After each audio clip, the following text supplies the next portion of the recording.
பாடுவேன். உயிர்த்தெழுந்த தேவனை நான் உலகுக்கு காட்டுவேன். ஒரு முறைதான் வாழ்கிறேன், முழுமையாக வாழுவேன். உயிர்த்தெழுந்த இயேசுவை நான் உலகுக்கு காட்டுவேன். ஒரு முறைதான் வாழ்கிறேன்.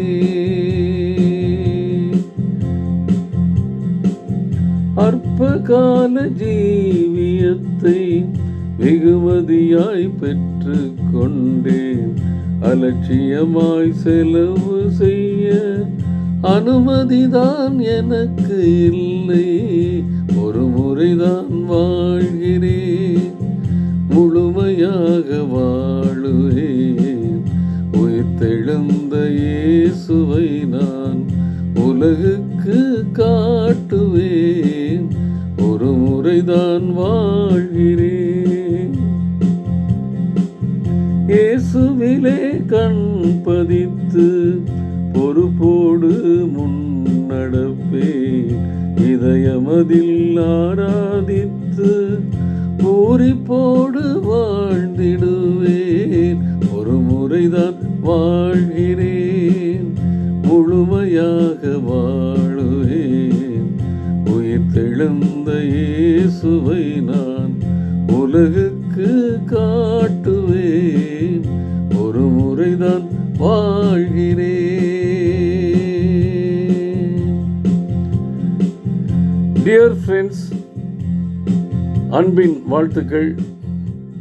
உயிர்த்தெழுந்த ஆண்டவராம் இயேசு கிறிஸ்துவின் வல்லமையோடு கூட தொடர்ந்து நாம் பயணிப்பதற்கு கர்த்தர் இன்றைக்கு நமக்கு உதவி செய்வாராக. மீண்டும் கல்லறையின் கல்கள் அகற்றப்பட்டது. ஆண்டவராக இயேசு கிறிஸ்துவை 3 நாளைக்கு மேல் அதற்குள்ளே அடக்கி வைக்க முடியவில்லை. பிதாவின் சித்தத்தை நிறைவேற்றி அவருக்கு கீழ்ப்படிந்த சொந்த குமாரனுக்கு பிதாவானவர் செய்த முதல் அற்புதம், மரித்து அடக்கம் பண்ணப்பட்ட இயேசு கிறிஸ்துவுக்கு செய்த முதல் அற்புதம் என்னென்னா, பரிசுத்த ஆவியானவரை ஊதி அவரை உயிர்ப்பித்தார். இதுவரை 33 ஆண்டுகள் என்னுடைய சித்தத்தை தவிர வேறு எதையும் இந்த பூமியில் செய்யாத தன்னுடைய சொந்த குமாரனுக்கு அவர் கொடுத்த பரிசு, பரிசுத்த ஆவியானவரை ஊதி அவருடைய மரித்து போன சடலத்தை உயிர்ப்பித்தார். இந்த உயிர்ப்பித்தல் எனக்கும் நிகழும் என்கிற உணர்வோடு நான் வாழ்வதற்கு, உயிர்த்தெழுந்த இயேசுவை உலகத்திற்கு காட்டுவதற்குத்தான் ஆண்டவர் என்னையும் அழைத்திருக்கிறார். ஆண்டவராக இயேசு கிறிஸ்து உயிர்த்தெழுந்தார் என்பது சரித்திரம்.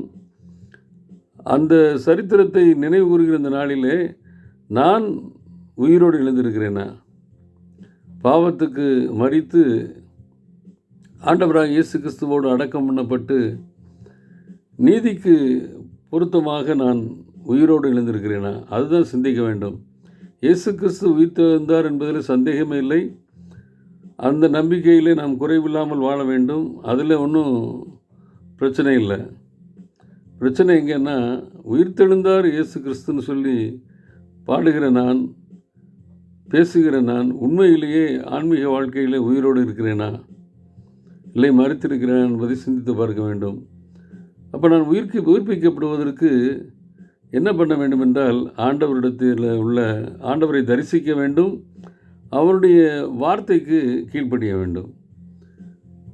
1 கொரிந்தியர் 15ஆம் அதிகாரம் 5வது வசனத்தில் வாசிக்கும் பொழுது, 5, 6, 7, 8 வாசிக்கும் பொழுது, உயிர்த்தெழுந்த இயேசு முதலாவது பேதுருவையும் 12 அப்போஸ்தலர்களையும் சந்தித்த பின்பு 500 பேருக்கு மேற்பட்டவர்களை சந்தித்தார். அதன் பின்பு தன்னுடைய சகோதரன் யாக்கோபுக்கும் அப்போஸ்தலருக்கும் தரிசனமானார். கடைசியில் பார்த்தீங்கன்னா, எனக்கும் தரிசனமானான் என்று சொல்லி பவுல் சொல்கிறார். இந்த இயேசு கிறிஸ்துவின் சந்திப்பு தான் இவர்களையெல்லாம் மீண்டும் உயிர்ப்பித்தது என்பதை நாம் உணர்ந்தாக வேண்டும். மீண்டுமாக பழைய நிலைக்கு திரும்பின சீடர்களை உயிர்ப்பித்த ஆண்டவராக இயேசு கிறிஸ்துவின் உயிர்ப்பித்தலின் வல்லமை உலர்ந்து போயிருக்கிற என் எலும்புகளையும் உயிர்ப்பிக்க வேண்டும் என்கிற விசுவாசத்தோடு இன்றைக்கு நாம் ஆலய ஆராதனைக்கு கடந்து செல்ல வேண்டும். யாக்கோபு சொந்த வீட்டிலேயே தான் இருந்தார். எல்லாம் ஒன்றா சேர்ந்து தான் வாழ்ந்தாங்க. இயேசு கிறிஸ்துவனுடைய சகோதரன் யாக்கோபு. அதுவரை இல்லாத மாற்றம் உயிர்த்தெழுந்த இயேசுவை சந்தித்ததற்கு பின்பாக அவனுக்குள்ளே ஒரு பெரிய மாற்றம். அந்த எருசலேமில் உள்ள சபைக்கு முக்கியமான தலைவனாக பொறுப்பேற்று சபையை நிறுவினான் என்று சொல்லி பார்க்கிறோம். No teaching, no knowledge, but is presence.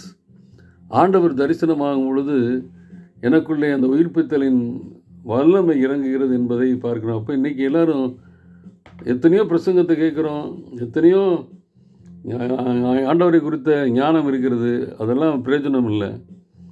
ஆண்டவரை தரிசித்த அனுபவம் இருக்கிறதா கேட்டு பார்ப்போம். ரெண்டாவது, பவுலுடைய வாழ்க்கையில் ஒரு பெரிய முக்கியமான பிளானோடு தமஸ்குவுக்கு போகும்போது அப்போஸ்தலர் 9ஆம் அதிகாரத்தில் ஆண்டவருடைய சத்தத்தை கேட்டான். ஆண்டவர் அவனுக்கு தரிசனமானார். அப்பொழுது அவன் சத்தத்தை கேட்டான். என்ன சத்தம்? சவுலே சவுலே, நீ என்னை ஏன் துன்பப்படுத்துகிறாய் அப்படின்னு அந்த சத்தத்தை கேட்டு கீழ்ப்படிந்தவன் உயிர்த்தெழுந்த ஆண்டவரை சொந்த ரட்சகராக ஏற்றுக்கொண்டான். The vision of the lord, voice of the lord, அதுதான் வெற்றியை நமக்கு தரும். அந்த வெற்றியுள்ள வாழ்க்கை வாழ்வதற்கு தான் ஆண்டவர் அழைக்கிறார். சவுலுக்கு எப்படி தமஸ்கு வீதியில் சந்தித்தாரோ அதே மாதிரி தான் என்னை சந்திப்பார்னு நினைக்கக்கூடாது. நாம் காத்திருக்கும் பொழுது அவர் சந்திக்கிற விதங்கள் ஒவ்வொருத்தருக்கும் ஒரு விதமாக இருக்கும். ஆனால் முக்கியமான நோக்கம் என்னென்னா, என் வாழ்க்கையிலே அவரை தரிசிக்க வேண்டும், அவருடைய சத்தத்தை கேட்க வேண்டும். அதற்கு கீழ்ப்படியும் பொழுது உயிர்த்தெழுந்த இயேசு கிறிஸ்துவின் வல்லமை எனக்குள்ளே வந்து என்னையும் உயிர்ப்பிக்கும். அப்படிப்பட்ட உயிர்ப்பித்தலோடு கூட ஒரு முறைதான் வாழ்கின்ற நம்முடைய வாழ்க்கையில் உயிர்த்தெழுந்த இயேசுவை உலகத்துக்கு காட்டுவோம். நிச்சயமாக ஒரு நாளிலே வரப்போகிற ஆண்டவருக்காக காத்திருக்கிற நமக்கு அவர் தரிசனமாவார். அதோடு மட்டுமல்ல, அவர் தரிசனமாகும் பொழுது பிலிப்பியர் 3:21 சொல்லப்பட்டது போல அற்பமான சரீரத்தை மகிமையான சரீரத்திற்கு ஒப்பாக மறுரூபப்படுத்துவார். அப்படிப்பட்ட கிருபைகளை ஆண்டவர் நமக்கு தருவாராக. ஆமேன்.